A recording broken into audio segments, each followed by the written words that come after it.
We are on both. All right.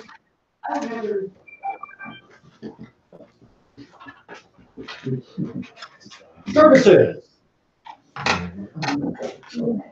How do we characterize services? You say I'm going to church. Fila. Oh, okay. Prayer. Prayer. Any other element, aspect, adjectives? Torah reading. Social. Socializing. Remembrance.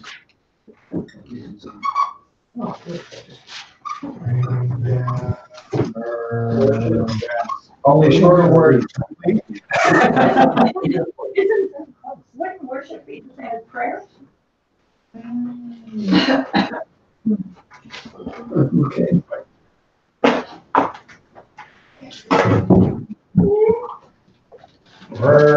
Worship. S-H-I-P. Isn't there an H? English is That is probably. It could be probably more saying that the echo is terrible online. We have bad online echo. The audio. 1 second. Let me check to see what microphone is correct. Extra respiratory listening. That's right. For those of you watching at home, try changing what audio setting that we're on.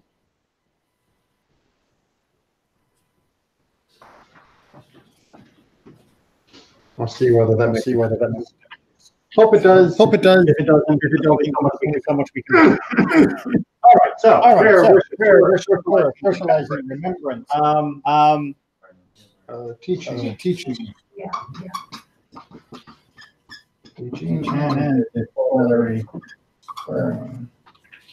Hopefully. my handwriting slowly falling apart and lower and lower. Not very squeaky. Great, but why do we call that services then? It doesn't seem like we're serving anything. I mean, if you were to say the service at the restaurant was nice, would any of these words be applicable? In Hebrew, Mm-hmm. would you say you're going Tefillah to or Tefillah shachari. or shachri? You name the you name the actual service. Well, I mean, at least in the communities that I was with when we were in a Hebrew setting, that was the usual way that it worked. So you went. Right? Or you're going to Minyan, or you're going to Daven. You're going to mention the location. I'm going to Shul. I'm going to Beit Knesset. Yeah. That was. Is it service to the Lord? Well, so that's kind of the question. To who, or also with what? Sacrifice. Well, They replace with prayer. Well, so in the Hebrew, if you wanted to use the term service, the actual word that would be used would be avodah, right? And avodah is the formal word for the whole activity that includes sacrifices, which of course is also something that eventually during the rabbinic period becomes synonymous with prayer as a replacement. So there's a good reason why we end up with the word service, but it's a long and roundabout history of the language. But more importantly, and this is a part that often gets overlooked, this is what Moses is going on about his entire exchange with Pharaoh. Everyone always remembers the first half of the quote, right? Let my people go, and they stop there, so they may serve God. Right? Well, what does it mean to serve God? And we're going to look at an extended exchange between Moses and Pharaoh, and then an extended commentary, how we can understand that exchange and in the process also understand what we mean when we talk about service. And see how that goes. Everyone good? All right. So we are on Parashat Bo, and we are on chapter 10. You okay? Yes. Oh, great.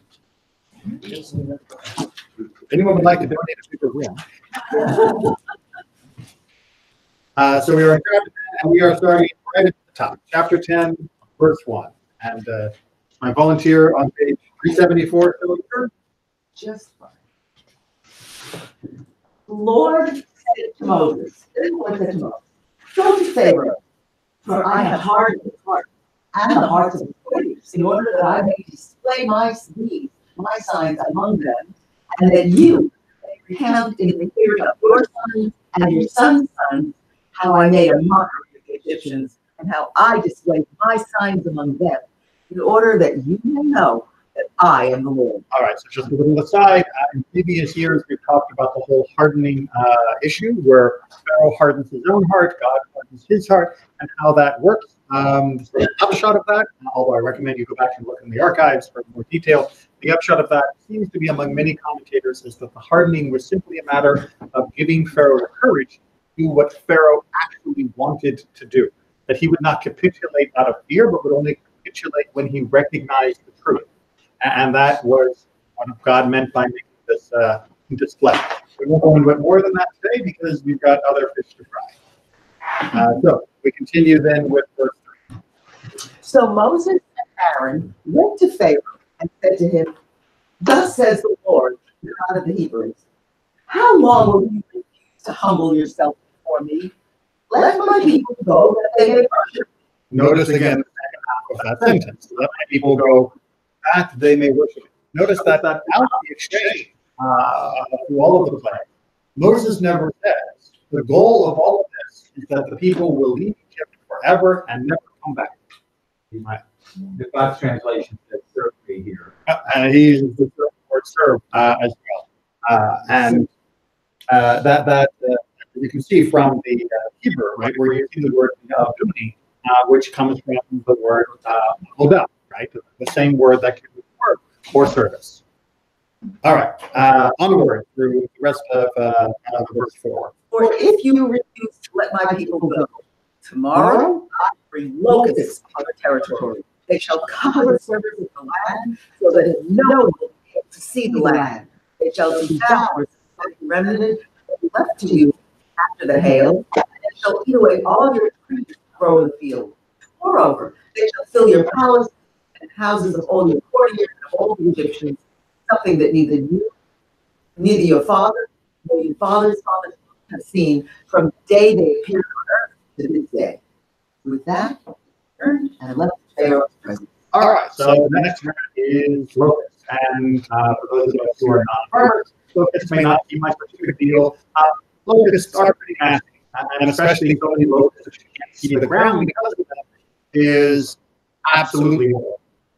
So that is definitely a huge, huge threat. And that may explain why the servants of Pharaoh are eager that he make a compromise here. So Pharaoh's courtiers said to him, how long shall this one be a snare to us? Let the men go to worship the Lord their God. Are you not aware? Egypt is lost. All right, by the way, what is the Hebrew word for courtier? Yeah,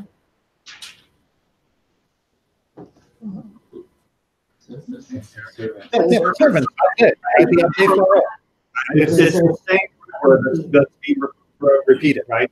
They are the servants of Pharaoh. They are the workers of Pharaoh. What is your servants and then serve? There's a contrast. Exactly. It's an alliteration to be set out. It is. Hebrew often will do this in different sections of text where there will be a literary motif. The usage of certain words will be repeated over and over again. Unfortunately, English doesn't always have the same parallels, and unfortunately, many translators love to show off their fancy vocabulary. And so rather than saying servants of Pharaoh, they want to say the courtiers because they want to understand these servants of Pharaoh are not the guys who sweep up in the palace. These servants of Pharaoh are the muckety-mucks of his government, the higher status. And so in English, you say servant, everyone thinks of the guy, holding the tray. And they want to make sure that we don't think of those servants as like that. It's not the janitor who's giving his opinion to Pharaoh. It's sort of like the cabinet here, Secretary of Defense. It's not a secretary. It's not a type. I'm taking dictation. We said needs where it's, oh, great leader, you are wonderful, what can we do for you? And I should point out that that term servant, which is a synonym for slave in other contexts, is used throughout Jewish history. So, David talking to Saul and other people talking to David, they'll often say, you're a servant, my master. But that was just the common language that we used throughout antiquity in royal settings. Well, in American history, when we had slavery, slaves, Mhm. and then they would have slaves. Often different status. And you would have found, I'm not even sure quite how far into the 20th century, that people would be finishing letters if they were making a letter to a superior as your servant or your humble servant.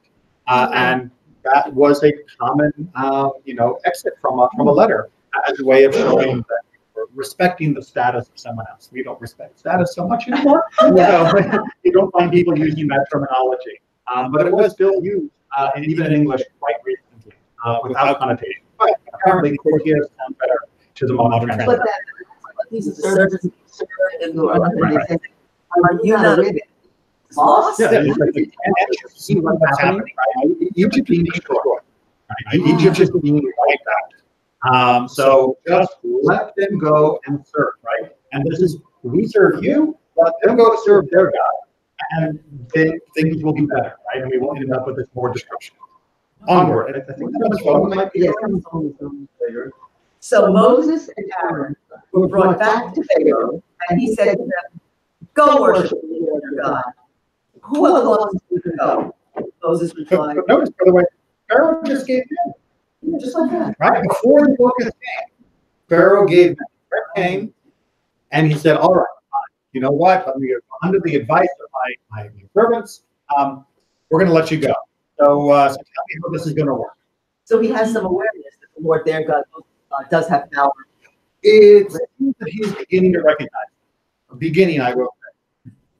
Who are the ones who will go? Moses replied, "We will all go, young and old. We will go with our sons and daughters, our flocks and herds, for we must observe the Lord's festival." But Pharaoh said to them, That he is Pharaoh, yes. Yeah, Pharaoh said to them, "The Lord be with you, the same as I mean to let your children go with you.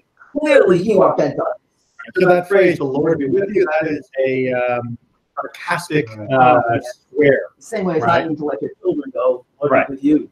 God be blank. Before I let you do that would be a modern English equivalent. Clearly you're bent on this. Like there's no way in any realm that's going to happen, No, right? Because you're up to something. you men folk go and worship the Lord, since that's what you want. And they were expelled from Pharaoh's presence. All right. So Moses got partial success. Yeah. Did he win? Yeah.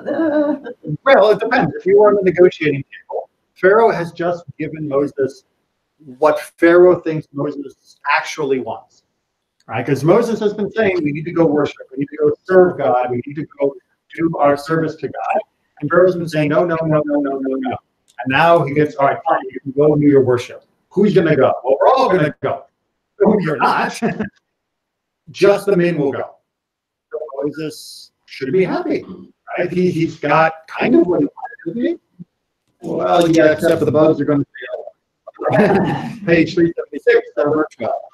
And the Lord said to Moses, "Hold out your arm over the land of Egypt for the locusts, that they may come upon the land of Egypt and eat up all the grasses in the land, whatever the hail has left." So Moses held out his rod over the land of Egypt, and the Lord drove an east wind over the land all that day and all night.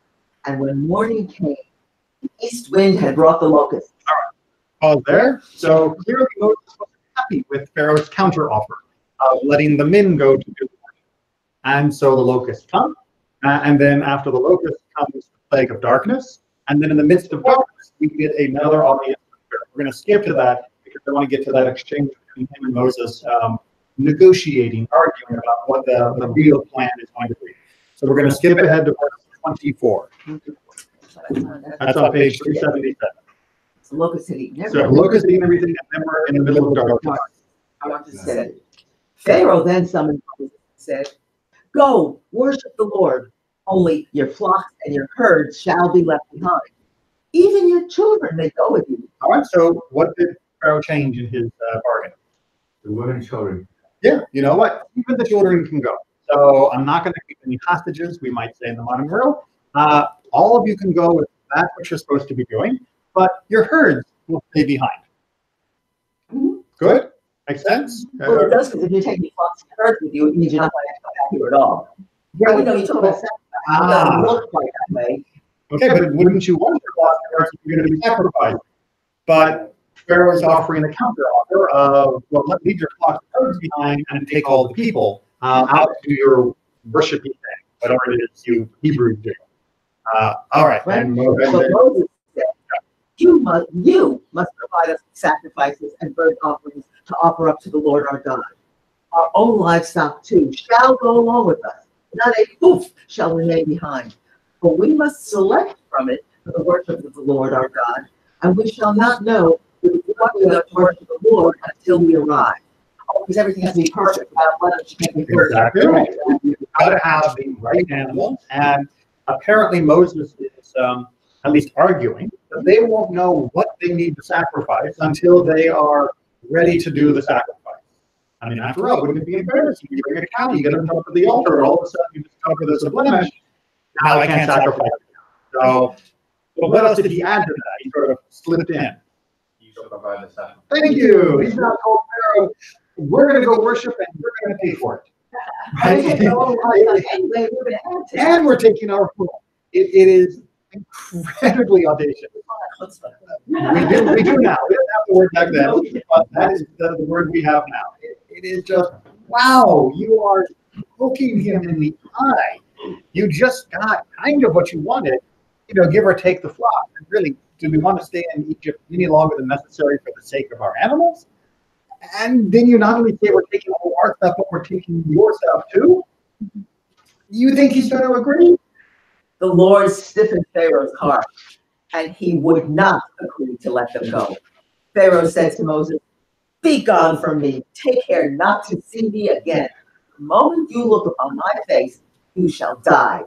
Moses replied, "You have spoken rightly. I shall not see your face again." All right. Now, we come after this to the whole issue of creating Pesach, which, by the way, is doing the sacrifice that we've been talking about doing in the land of Egypt itself, right? Remember, we had said at the very, very beginning, we can't do the sacrifice here because it'd be offensive to you guys. Well, we end up doing it in the land of Egypt anyway. And that sacrifice very publicly has its blood all across the doorposts. And that is when the plague of the firstborn comes and when we have our first Seder. And then Pharaoh gets rather upset with all of the death. And that is when we are being driven out of the country and just go. And we finally get our release. With, by the way, gifts and loot given to us by the Egyptians. So indeed, we do end up taking the wealth of Egypt with us, as Moses had said would happen. Now, there's also another dig of irony here that Pharaoh, who thinks himself a god, is basically implying, if you see my face, you'll die, which is a common refrain that mortals often have when they are experiencing the divine. And yet we know ultimately Moses is the person who can, at least metaphorically, see God's face and not die. So Pharaoh is chump change compared to God when it comes to the divinity. I thought later on God does not let Moses see his face, but I like that. He doesn't, but the phrase that Moses knew God face to face is a common metaphor that's used. But yes, Moses gets to see more of God than anyone else. And compared to that, Pharaoh is an easy thing to look at. All right. So I have taken a rather unusual approach for today's commentary. We're actually just going to be using one commentary. It does fill the whole page. In fact, the full commentary fills a lot more than that. But this is from Shnei L'Kol Hakadosh. This is Rabbi Horowitz, who was buried in Tiberias. He was a prolific writer and commentator who was one of the earliest sort of type writers who lived in the 1500s, 1600s. He was born, I believe, in Prague, moved down to Israel eventually, but he wrote not only a commentary on the Torah, but tried to blend with it ethical and mystical insights. So it's sort of in a transitionary phase. Commentators are going from not only just verse by verse commentary, but to extrapolate into larger paragraph and essay-ish style of writing. And like I said, eventually, sort of writing what will create a lot of the Musar movement. It's also credited with many of the insights that will eventually become common in the Hasidic movement. But this is just a tiny, tiny tidbit. If you want, you can go to Sefaria. Again, mention it anytime, Sefaria.org. On the website, you can also get the Relate app. And his commentary, I believe, mostly also has an English translation that goes along with the Hebrew. So even if you're not comfortable with the Hebrew, you can still use the translation. With that as an introduction to Shnei Luchot HaBrit, and hopefully that gave enough time for all the handouts to make the way around. Well, let's get to how he unpacks these two different encounters of Pharaoh. First one, remember where it was, you can go, but not your kids. The second one, it was, your kids can go, but not your cows. And he's going to try and reconcile what the real debate was about. And hopefully that'll bring us full circle. So in chapter 10, verse 8, Pharaoh inquired who the people that would actually participate in that service to God would be.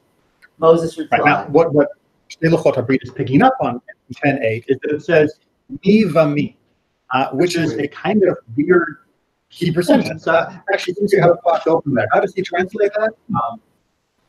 For 10:8.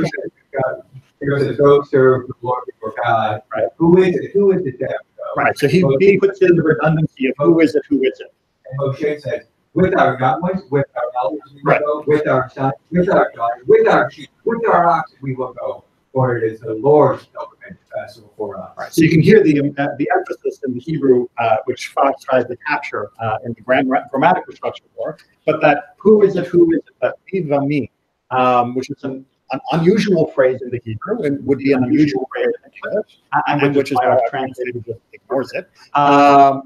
That is what Shnei Luchot is trying to focus on, saying, why would Pharaoh have used this phrase, mi vami? He's saying he wanted to know brass tacks, who is actually going. The redundancy of that word is trying to show that Pharaoh is getting down to the details of what the request really is. And Moses replied, we will go with our young ones and with our old ones, with our sons and with our daughters, as well as with our sheep and with our cattle, and we will go because it's a festival to God for us. Right. So, if I'm not mistaken, from my ancient English literature classes, this is called a memorism, right? When you have like A to Z kind of structure, and where when you say A to Z, you're not eliminating LMNO in the middle. You're saying everything in between. So when he says young to old, and sons to daughters, he's trying to say everything. Right? It doesn't mean that, like, for example, the wives were little. He's putting brackets around the entire nation, saying everything up, down, left, right, everything is good. So why did Pharaoh repeat who and who? Right? Me by me. The word and who That doesn't say second. seems superfluous. And why did Moses twice say we shall go? When Pharaoh denied this, That's in our quote, right? We will go, blah, blah, blah, blah, blah. We will go because it's a festival.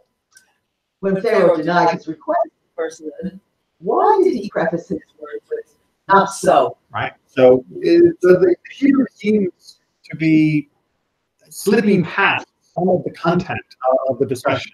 Some of what they're arguing about seems to be not obvious on the surface of the Hebrew itself.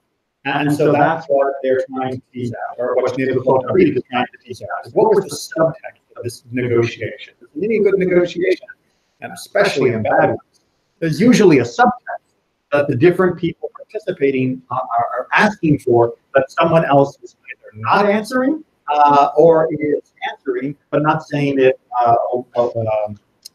overtly. And that's what we're trying to tease out. Good? Okay, second paragraph. So Pharaoh said to Moses that he did not understand the meaning of the term avodah, service. Right. What do you mean avodah? You keep saying you want to do avodah, you want to go serve God. What do you mean when you say you want to serve God? He did not know Moses referred only to the offering of sacrifice, or if Moses referred to some other activity which represented the carrying out of heavenly plan, but not a Right? Just like for us, we use the word service. None of you mentioned sacrifice. That's just not what you think of when I say the word service. And that's what Pharaoh's trying to get at. He's like, there's avodah, there's service for a God that could be a sacrifice, and there is service for a God that could be doing some other festival, ritual activity that has nothing to do with it. So, which kind of avodah, which kind of service are you asking for? Make sense? It's a reasonable question. If the meaning of avodah was the performance of other activities, it makes sense that both adults and children would be required. Right? Like, as we'll see an example later, if I were to say we're going to build a sukkah and dwell in it, then yeah, we want the whole family to be there in the sukkah. Right? That makes sense. That's an activity that yours a family. This would be similar to the Torah required presence of both adults and children in Deuteronomy for the public reading of the Torah once in 7 years. And yes, we have significantly upgraded the frequency with which we read the Torah. It used to be we only heard it once every 7 years, now we can hear it every year. On such an occasion, however, there would be no the presence of their livestock. Right? Because if you're doing that kind of avodah, that kind of service, then there's no animal needed. It's a family activity. And with the family activity, means you don't need the animals. If, on the other hand, the meaning of service was the sacrificial service of slaughtering animals, surely only the presence of men of all age groups was mandatory. Right? I mean, that's the way in the ancient Near Eastern sacrificial services. You didn't have the women and kids participating in sacrifice.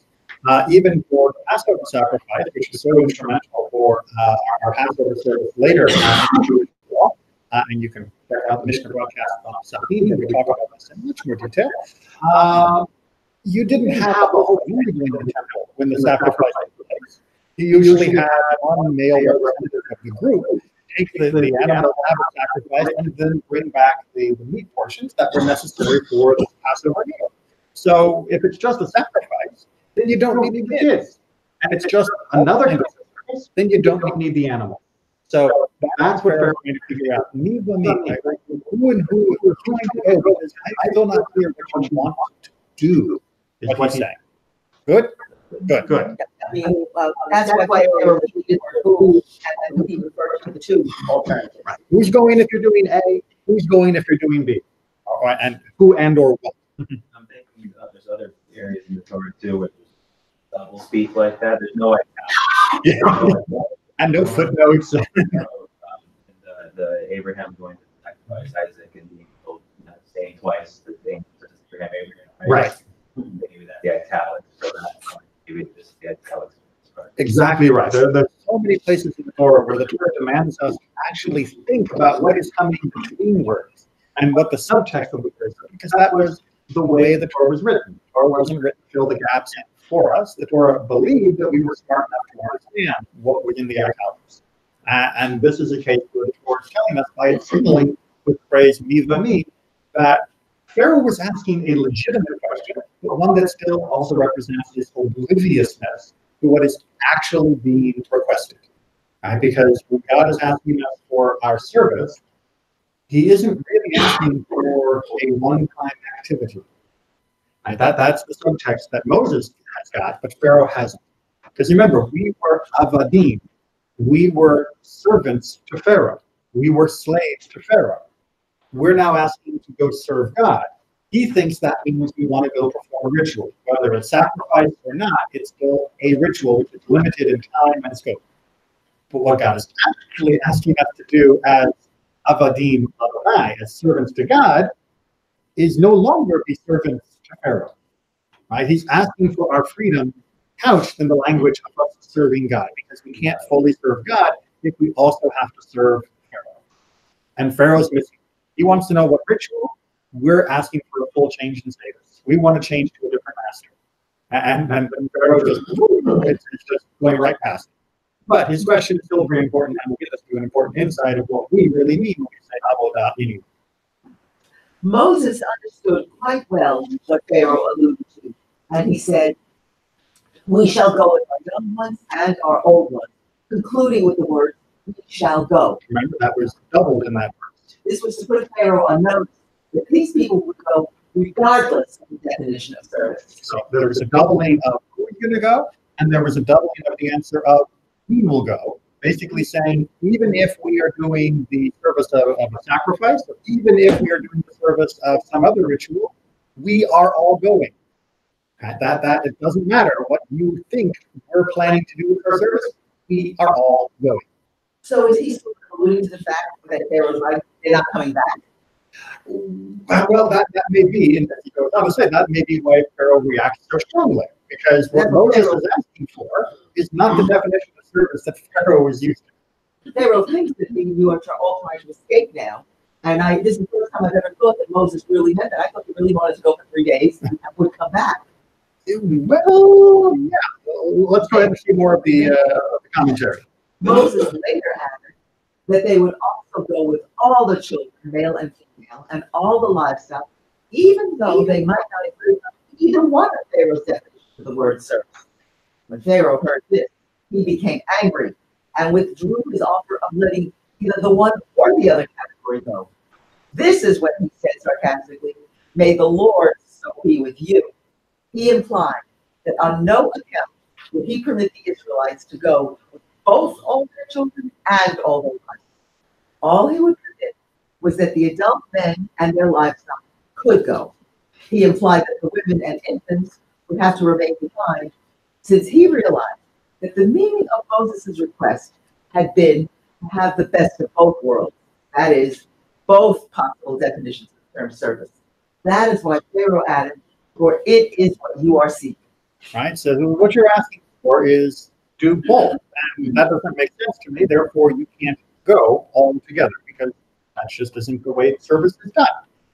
And the other thing, Pharaoh is speaking accurately from his cultural setting. Right? I mean, that would have been the normal idea within Egyptian culture. There are some Egyptian rituals that require all the people to get together and to do their service. And there are some Egyptian rituals that require just a man to do the sacrifice. So this idea of all of you together to do some amorphous definition of the word service, boom, going right past that. Okay. Now we want to pick up where we were on 1024 with that second meeting between him and Moses, where Pharaoh seems to make concessions, and yet they aren't enough for Moses, and that's where we get our final get out of here. Later, after experiencing like darkness, Pharaoh humbled himself more and offered to let go all the people, women and infants included. He excluded only the livestock. He implied that the Israelites could take sufficient livestock with them to offer sacrifices. Now, you may be thinking, look at that.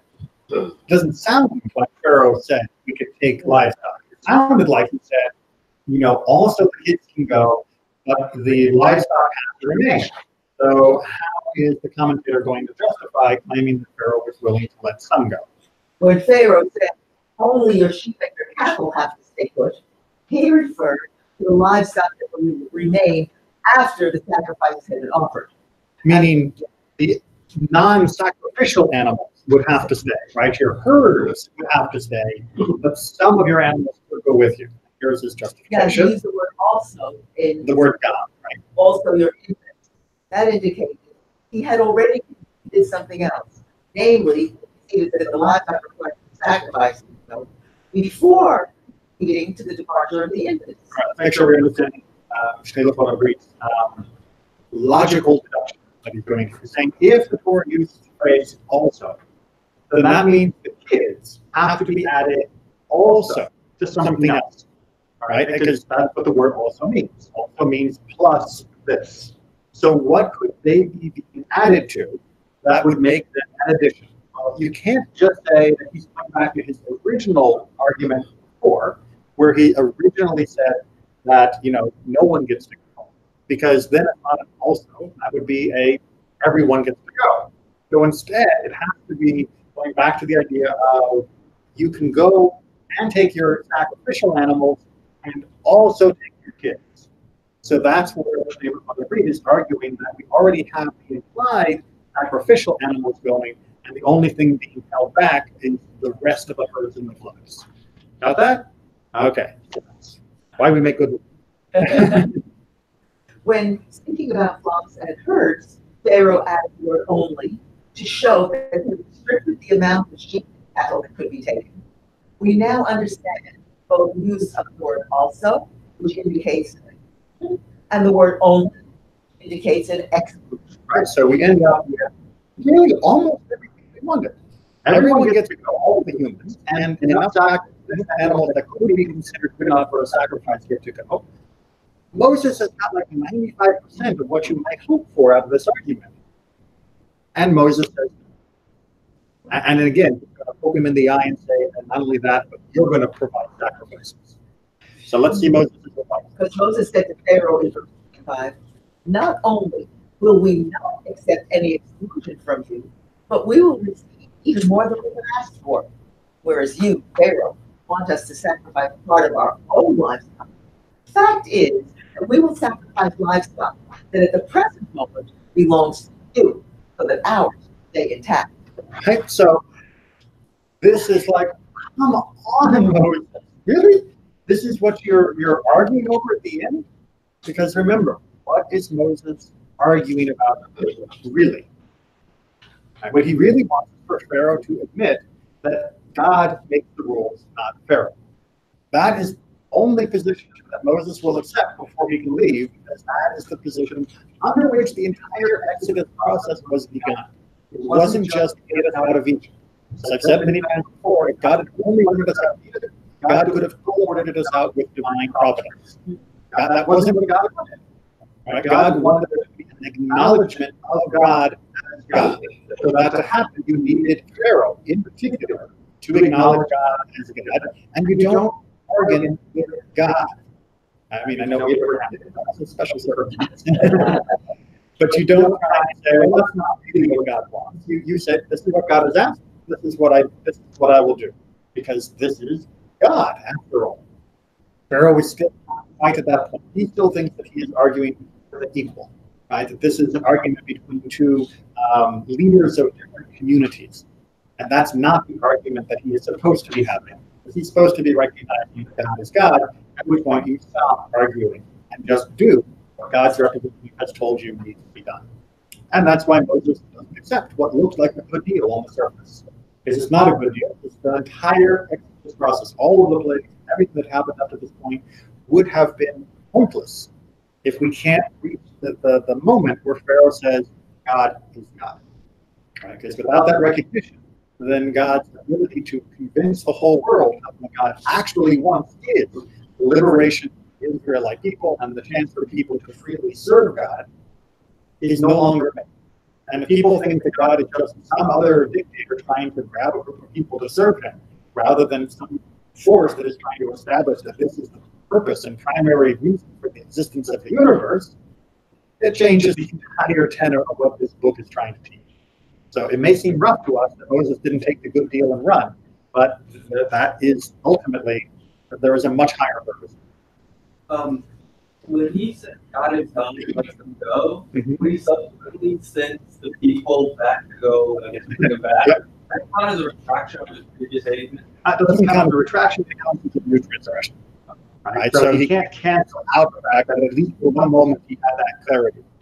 The same way that somebody who is an addict may have a moment of clarity where they renounce whatever their addiction is and will not go near it. Just because they fall off the wagon in the future doesn't mean that their initial renunciation was insincere. It just means that they are still weak and prone to lapses. And Pharaoh too is prone to lapses. But that isn't there a difference between lapsing and saying God is God versus an addiction, which is a physical? Let me give you a concrete example. If somebody was to convert to Judaism and they were to, at the moment of conversion, be sincere in their belief of God as God, and then 15 years down the road, they are standing up in the middle of the street and saying, I worship Zeus, and they mean it sincerely, they're still Jewish. You don't say, I converted 15 years ago, it can't be so.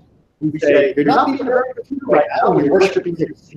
But we don't say that that conversion is undone. It would be a retraction of their confirmation that God is God. I guess maybe we're differing about the definition of retraction. For me, retraction is retroactively nullifying the importance of it. I think what you're saying is retraction just means they've changed their mind. Yeah. Pharaoh definitely changed his mind, but it doesn't erase the moment where he actually understood how the world worked. It just means that he forgot it. Okay, so one word is Moses. Moses said to Pharaoh in verse 25. I think you read that part. Moses indicated. The last sentence, yeah. Moses indicated that the Jewish God was prepared to accept sacrifices offered on behalf of the non-Jews. Which is something that didn't happen throughout Jewish history. All the temples still stood. There were many sacrifices that were offered on behalf of non-Jews. Some that we offered on their behalf, others that were offered at the request of non-Jews. The reason that both the Egyptian cattle industry and the Israelite home cattle industry had to go, said Moses, was because they didn't know which livestock God would require and find acceptable. Since the offerings under discussion were all free will offerings, it was not certain that Israel's natural generosity would be considered adequate by God. They had to have reserved livestock with them in order to provide for such a contingency. Thus far, the plain meaning. All right. You may not have thought that he was just shot. The plain meaning, but that is really what he felt. Up to this point, he's just getting the basic understanding of what's happening in these conversations. All right. This is not high-level extrapolation of what was actually being discussed and what was actually the main issues that were going on and what the words actually meant. Done. Now, what does it really mean? Not that other meaning goes away, but there is a deeper level of understanding that we are supposed to gain from this discussion other than just what they are arguing about. And that's what now moves into the second phase. Everyone with us so far on the first phase? Good. So there is also a deeper meaning to this dialogue or dialogues. A Midrash, chapter 12, verse 25 says, Moses said, you too give into our hands total offerings and meat offerings, which we shall offer in your name. The Midrash said that Moses told Pharaoh he should not think the Israelites would use their own livestock. Pharaoh would provide them with livestock to offer sacrifices on his behalf. The difficulty with this Midrash is how Moses say that the Israelites would not use any of their own livestock. If true, how could the service be called Israel's service? All right, think about that question. All right, if we are going for avodah, right, we're going to serve God. How can our service be service if we're doing it with someone else's kind? And we're doing it in someone else's name. Right, then it's not our service, would seem to be the implication. Furthermore, Moses implies that Pharaoh's contribution would only be additional and not instead of the Jewish contribution. all right, so because there's this phrase of also you will provide, that is understanding that we will not only be sacrificing Pharaoh's animals, we will also be sacrificing our own. So that also implies that we're not increasing our contribution to the service, we are adding Pharaoh's contribution. That the idea was we were not being replaced by Pharaoh's sacrifices. They were additional to our own sacrifices. So it still is our service. Right.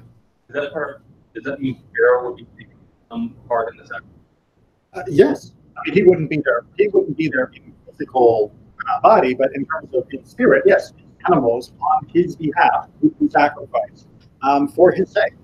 And certainly at this point in the discussion, he needs a little way of reconciling his relationship with God. And the Midrash also speaks of Israelites offering sacrifices in Pharaoh's name. Okay, so that helps us understand a little bit more of this tricky bit of the language. What are we talking about for saint service anyway? We must first. Oh, sorry. Earlier, Pharaoh said, make sacrifice. And Well, yes, exactly. And that's the idea. That they will be doing that for Pharaoh on Pharaoh's behalf with Pharaoh's animals too, meaning also not only will they be doing Pharaoh, they'll also be doing their own sacrifices. That's how it's tied together. Now, what do we actually do with service anyway? We must first understand why the offering of an animal sacrifice is called service, more so than the performance of any of God's other commands involving any activity on our part. When such activities are performed out of feelings of reverence and love for God. Right? So when you put on a tully, we don't call that avodah as a matter of course. I mean, it's just not the way the term is used. You can stretch it and use it that way if you want, but that's not the natural usage of the word. When you keep Shabbat, we don't call that avodah. When you keep kosher, we don't call that avodah. When you're on with your business, we don't call that avodah. When you refrain from a murder, we don't call that avodah. But when a person brings a sacrifice, we call that avodah. Well, why is that? The paradigmatic service, capital S, when all the other mitzvot don't seem to get that same title? That's the question that he's going to try to answer for our next couple paragraphs. Well, the answer may be that all other acts of mitzvah performance originate outside ourselves, such as building a sukkah or the purchase of a lulav, and most of the other 248 positive commandments. So think to yourself, most of the commandments that are positive commandments, things that I must do, are all involve an external situation or an external impetus, or the need to manipulate and transform some external element of the world. Right? That is simply what the Torah asks us to do. And that's not a bad thing. Make sure that we understand. It's not criticizing those commandments. That is one of the primary objectives of the Torah, is that we transform what is outside of us so that it is more in keeping with what God wishes for the world. Right? So our active transformative actions of the external is a huge part of the Torah's goal, and nothing bad. It's not like internal versus external is good versus bad. But it is noticeable that there is this internal. Now, I might be thinking, wait a minute, aren't sacrifices using an external thing? Aren't I using a cow or sheep or any other of the animals or substances that go on the altar? That seems kind of external to me. If a lulav is external, then why isn't a sheep external? So he has to jump.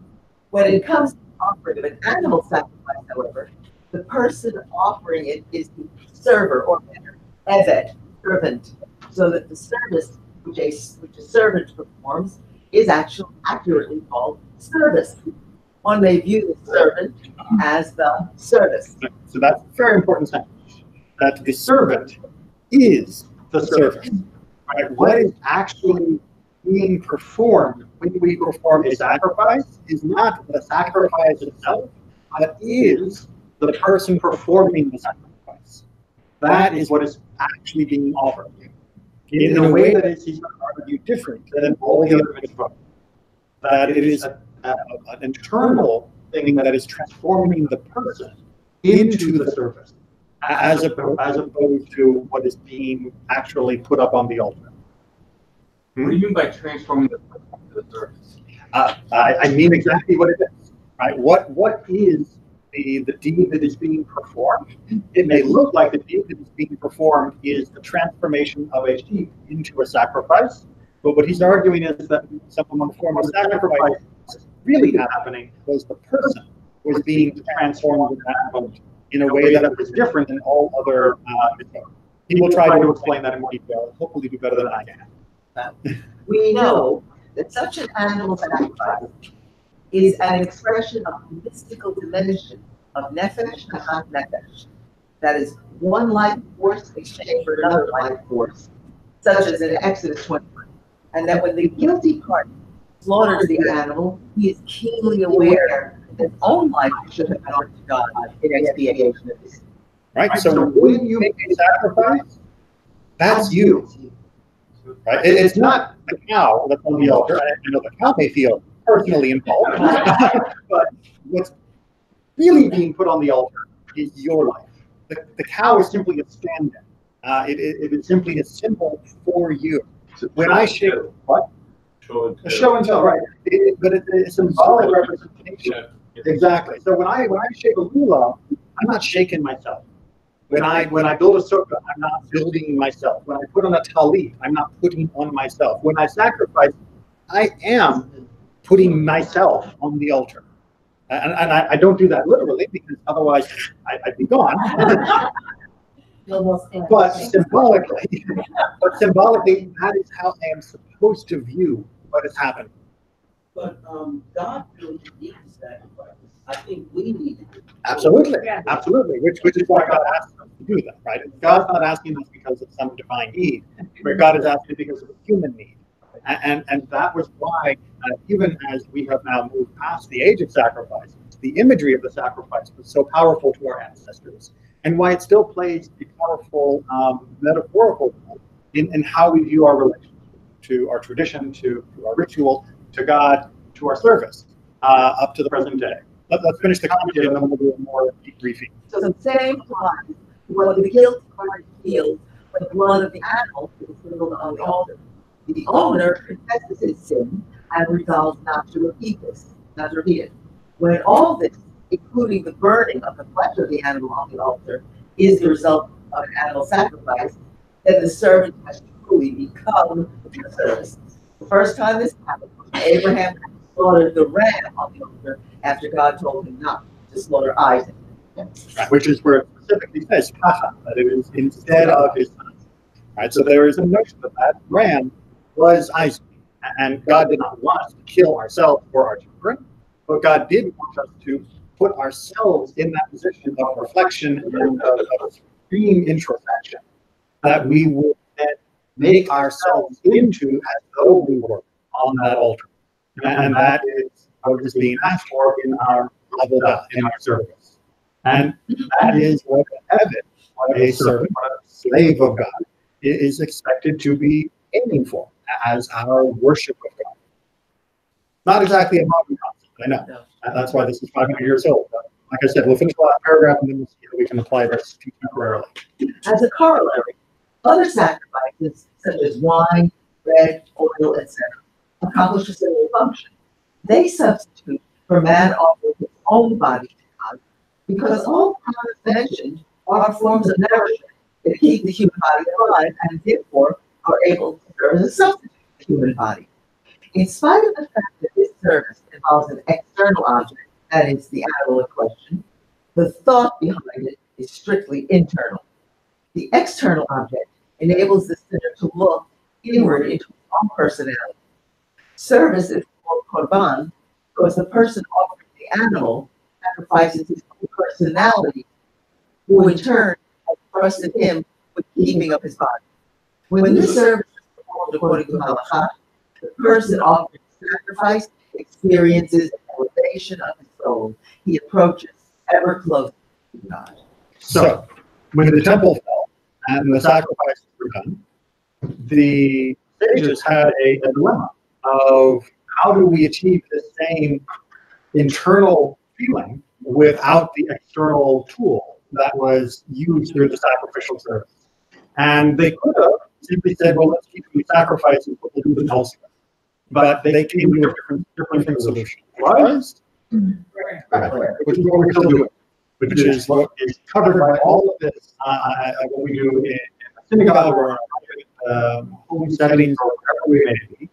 When we engage in tefillah and when we use the external gift of a siddur, there's one, and when we use the external gift of those words and the externality of hearing the Torah being read as part of the service, we are engaging in something that can have the same effect that the sacrifices would have had in the ancient past, which is to force us to reflect inward and to see ourselves as embodied in the activity that is currently happening, so that we can feel a closeness to God and an elevation of our soul. A service is not something just to get through. A service isn't something that you just worry about who's attending and what's going to happen during the brass tacks. The service is the full giving over yourself to that moment so that you can elevate yourself through the reflection during that moment. That was what Pharaoh didn't understand. Pharaoh thought of service as just a mechanical, transactional relationship between us and the divine that could have a couple of different forms. Moses, as he had kind of a relationship with God, knew that it was supposed to be something else. That was what he was asking Pharaoh to let us go do. And ultimately, we succeeded. The question is, do we still succeed? Or do we sit in tefillah? Do we see it as being wholly external? Or do we see it as being completely transactional the way Pharaoh would have viewed the ritual? And our we allowing ourselves to actually feel that sense of rising of ourself, of our spirit, and of our own introspection? That is hopefully what we make time for ourselves to do each day. But it's up to us. It's interesting, so many ancient cultures sacrificing animals. Absolutely. Because it was visceral, and it was such a powerful activity that could compel a person to feel a certain way. Could, but it wasn't inevitable, and it wasn't guaranteed, and that was why the sacrificial service had become corrupted in our world, and our realm, Jewish realm. And one of the reasons why the rabbis didn't advocate for a continuation of sacrifices in other locations is just sacrifices that become debased and become mechanical. When you read through the prophets, that they argue over and over again that the Israelites, both the northern kingdom and the southern kingdom, were treating the sacrifice like some sort of anchor to God. I'll give you one hour, I'll give me rain, and that just is not what it is meant to be. No. So we figured what tefillah can do the same job, and you don't have to kill anything to do it. So as long as we're worried about it being mechanical rather than real spirit, we might as well save the cows for another time. But we do have that same problem today, which is like other cultures in our own past, there are many people who treat prayer as a mechanical activity and not as one that is truly meant to elevate yourself. The question was, the service is called Korban, definitely our personality to God. So is this for developing an I-thou relationship, as Hoover explained it? It's definitely. Let's not get into that situation where we then are so focused on what God requires that develop that I-thou relationship, which is what a good prayer does. So obviously, the author wouldn't have known Hoover. It predates him by a few hundred years. But the concept of the relationship between us and God should be the most intimate and close way that we reflect what God wishes for this world through our understanding of ourselves and our actions in the world. That absolutely you would read and understood as being a correct way to formulate our thoughts during a time of prayer. And prayer is really one of the only opportunities that gives us that chance when we're doing other activities, other Jewish mitzvot, because of all the external details. It's much more common to be caught up in those details. And we should still have a spirit, we should still feel an elevation of our soul. But it is more understandable when we get caught up in the externality of it. In prayer, we don't have that same worry, or at least we shouldn't have that same worry. Some people still spend more time worrying about when they're supposed to bow and when they're supposed to stand and all of that, and what page they're on, than actually engaging with the content of prayer. But that is definitely not the ideal. I think of this time that we're in easier times in all of our history, Jewish comparison to a lot of other times in the past. And so I think it's about the service to tradition that we perform as a tradition, and also in reverence to the king for us, so that we're moving part of the tradition. And yet they work. And I'll add to that, maybe. What was hard for them to sacrifice was their food, their body, because that was a short supply for almost all of human history. Nowadays, short supply for most of the Jewish community is time. And that's what our services ask us most often to give up. But again, you're not actually giving up just the same way that most sacrifices in the ancient world were eaten, either by the person who brought it or by the Kohanim. Only a small amount of sacrifices were not. The time that we give up for our Jewish living, including prayer and all the other activities, is consumed by us. Right? That means it's not given away, it's not wasted. It is well invested and given back to us. But for someone who hasn't engaged in it, or is engaged in it only as a mechanical experience rather than a soul empowering experience, it can often feel like you're asking me to give up 3 hours of my life. And so I'm asking you to invest 3 hours of your life on a Saturday morning. And that investment pays off. How come? So you have the sacrifice ends with the death is replaced by prayer, right? But then a lot of people argue when there is when the sacrifice comes back. Mm-hmm. So why does everything change with the destruction and recreation of the temple? Whole other conversation. The halacha when we can and cannot use other altars, and why we're now waiting for the third temple, and what will and will happen to the third temple is a lecture series every weekend. So we can hold that for at least a little. Now, when we go back to ancient cultures, even on this side of the planet, they probably didn't know that. On the other side, the Aztecs, right? I mean, they had. Yeah, they have over 2 lines. Concept of sacrificing something for living. Well, and that, It's amazing when you think of early, which is very much, whether it be a living creature, or whether it be foods of other types, it's very much a natural human spiritual activity. And that is something that shows that we are all part of the same spiritual family, that we have the same spiritual instincts. Some of them, like sacrificing humans, the instinct can be warped by their culture and by their experiences. But we should be amazed and gratified to learn that those basic instincts are found in every culture around the world, which shows that we are part of the same spiritual family, even if sometimes we have gone down different roads from that common origin. All right, thank you all very much.